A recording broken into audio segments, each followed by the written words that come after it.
Hello കൂട്ടുകാരെ, ഇന്നൊരു വറുത്തരച്ച മത്തിക്കറി റെഡിയാക്കിയാലോ? അപ്പോൾ നമുക്ക് അംഗം തുടങ്ങാം അല്ലേ? പാചകത്തിൽ ഒരുപാട് പാചകത്തിൻ്റെ ആവശ്യമില്ലല്ലോ. അപ്പോൾ ഒരു ചട്ടി വയ്ക്കുക, മുളക് പൊടി മല്ലിപ്പൊടി ഞാൻ ഇട്ട് കൊടുത്തു, അത് ആവശ്യത്തിന് വറുത്തെടുക്കുക.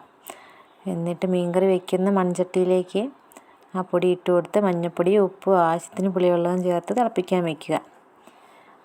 അതവിടെ കിടന്ന് തിളക്കട്ടെ. നമുക്ക് ആ സമയം കൊണ്ട് കറിക്ക് ആവശ്യമുള്ള തേങ്ങ വറുത്തെടുക്കുക. ഒരു ചട്ടി വെച്ചു, ഉലുവ പൊട്ടിച്ചെടുക്കുക, ആവശ്യത്തിനുള്ള തേങ്ങ ചേർത്തെടുക്കുക. അപ്പോൾ നോക്കിക്കേ, അത്തിക്കാപ്പഴുത്തപ്പോൾ കാക്കയ്ക്ക് വായപ്പുണ്ണെന്നും പറഞ്ഞ പോലെ ലൈറ്റ് ഓവറാണ്. വേണ്ട സമയത്ത് ലൈറ്റും ഉണ്ടാവില്ല, അല്ലെങ്കിൽ ഓവറായി ലൈറ്റും അടിക്കും. ഇതാണ്ട് ലൈറ്റ് കിടന്ന് അടിക്കണു. വീഡിയോ ക്ലിയർ ഇല്ലാത്തതിൽ എല്ലാവരും ക്ഷമിക്കണേ. അപ്പോൾ നമ്മുടെ തേങ്ങ വറുത്ത് ബ്രൗൺ നിറമായി വറുത്തെടുത്തിട്ടുണ്ട്. അപ്പോഴേക്കും നമ്മുടെ മീൻ കറി ഇവിടെ കിടന്ന് തിളയ്ക്കാൻ തുടങ്ങി.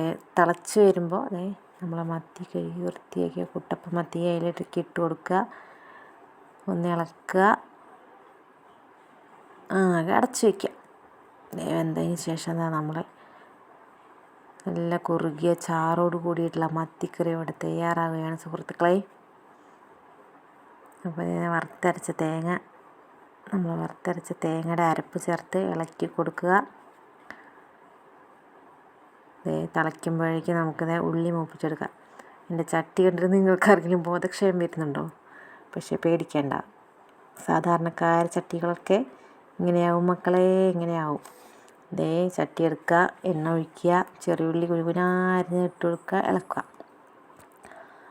ഇളക്കി ബ്രൗൺ നിറമായി വരുമ്പോഴേക്കും നമ്മൾ മീൻ കറിയിലേക്ക് അങ്ങ് തട്ടി കൊടുക്കുക. നല്ല ഉഷാറ് വറുത്തരച്ച മത്തിക്കറി ഇവിടെ റെഡിയായി മക്കളെ, റെഡിയായി.